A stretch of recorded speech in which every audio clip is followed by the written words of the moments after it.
বন্ধুরা, তোমরা সবাই কেমন আছো? আশা করি সবাই ভালো আছো। আমি এখন সকালে একটু হাঁটছি। ঠান্ডা তো আবার ঘুরে ফিরে চলে এলো, তবে ভালোই লাগছে। আমার তো ভালোই লাগছে, ঠান্ডা আমি ভালোবাসি। কারণ গরমে আমার খুব কষ্ট হয়। যতদিন ঠান্ডা থাকবে ততদিনই ভালো। তোমরা যে যেখান থেকে দেখছো বলো, তোমাদের ওখানে কীরকম ঠান্ডা? দেখো, গাছপালা শীর্ণ অবস্থায় রয়েছে। শীতের সমস্ত পাতা ঝরে গেছে, চারিদিকে নোংরা হয়েছে। আবার বসন্তকাল পড়লে, নতুন পাতা গজালে তারপরে গাছেদের সৌন্দর্য বাড়বে। পুকুরের কি অবস্থা! পাতা পড়ে পুকুর নোংরা হয়েছে। ওই আমাদের পুরনো বাড়ি, আর এই হচ্ছে পুকুর, সংলগ্ন পুকুর, পুরনো বাড়ি সংলগ্ন যে পুকুরটা।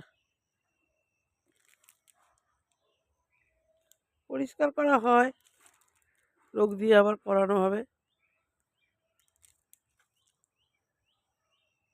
করাবে, লোক দিয়ে করাবে আবার পরিষ্কার।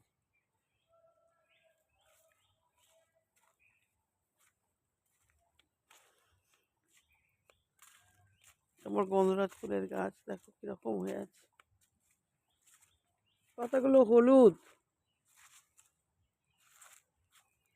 এই জবা গাছটা আমার 3 বছরের বেশি হয়ে গেছে।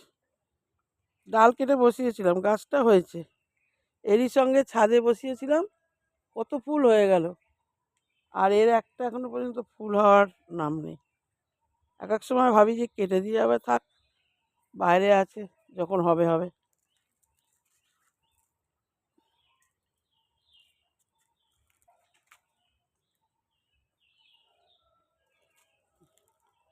একটু হাঁটাচলা করে নিলি।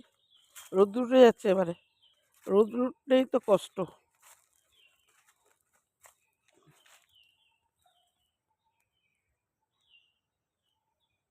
এই নারকেল গাছটা এখন বাচ্চা নারকেল গাছ, এখনো হয়নি নারকেল।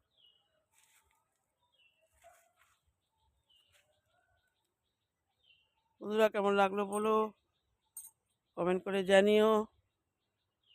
সকালবেলা একটু তোমাদের সঙ্গে এইভাবেই দেখা করলাম, কেমন লাগছে। প্রত্যেক দিন একটু তোমাদের সঙ্গে না কথা বললে, তোমাদেরকে কিছু না বললে আমার ভালো লাগে না। তাই একটু তোমাদের সঙ্গে এইভাবেই দেখা করলাম। রাখছি।